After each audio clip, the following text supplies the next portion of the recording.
It is me, Sailor Moon, and it's me, Sailor Earth here, or Ernest. And today we're going to talk about, you know, this one thing that we do think we should talk about. Sorry about clearing our throat there. Sadly, that cannot be helped. So, alright. So this is more of, this is more of, you know, like the first follow up, but it's more like another follow up to a film we did before. So there is a lot of overlap, a lot of things between both the Power Rangers, or Might Keepers, or Strength Keepers, what you want to call them, and Sailor Moon. Not only them both being offshooted from Super Over Team in some way, not them only being from Dawnland in some way, and not only being fully or half owned by Toei in some way, since those are the things that anyone would know about. Now, when we first did our film, we left out some other little things that are the same about both shows, like shape shifting. Yes, both shows are on the shape shifting. They might call it unlike things, but it's still shape shifting. And yes, both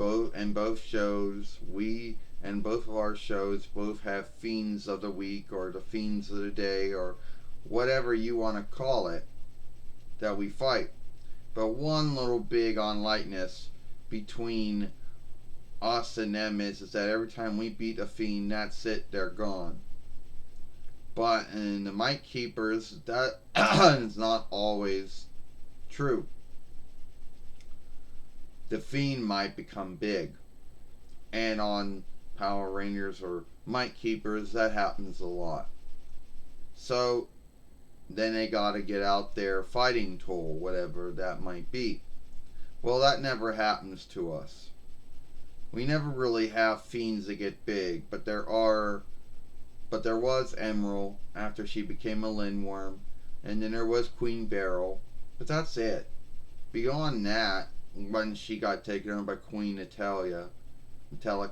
But besides those two, once we beat our foes, they were done. Or beat the fiend, it was done. Yeah, Sailor Moon, there's also some other things that are the same. Both shows happen to have highly wise, highly gifted folk like Amy and Billy, who are both in blue, both shapeshift into beings that are blue, wow, and both are highly wise.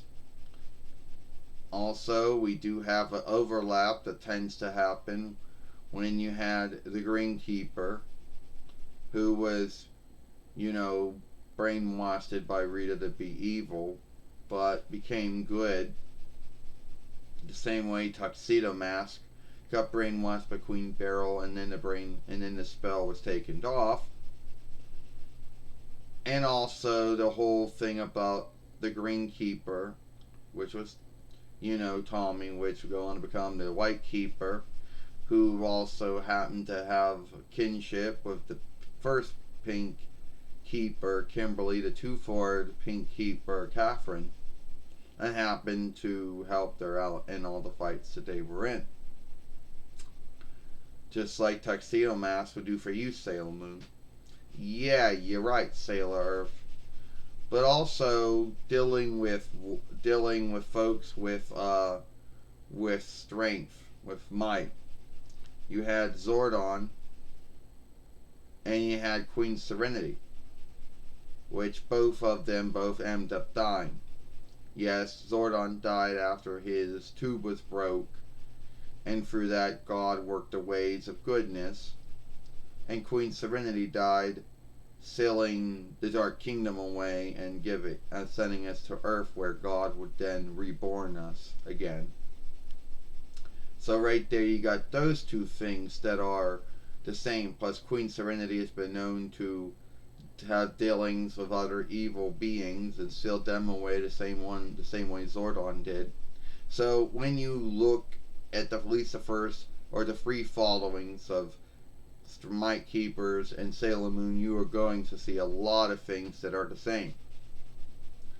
Now, does that mean to say that one show was offshooting from the other show? I don't know.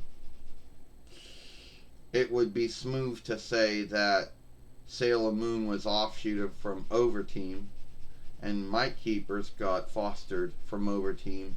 So you could say those two shows were fostering from that show. But at the end of the day, your guess is as good as mine. If we were, knocking them off or anything. Well, the one little big thing between is that our show ended after 5 followings. Everywhere else, 4 followings. If you look at the Deacon Cloverway work, 5 if you overlook at the Viz work, where Might Keepers have been going on for about 28 years, soon to be 29 years, and has been owned by many other businesses, from Siobhan to Disney to Siobhan to Hasbro. So yeah, where Sailor Moon has been half owned by Toei and never seen to be owned by anyone else. Well, you're right about that, Sailor Moon, and it looks like that's all the time we got.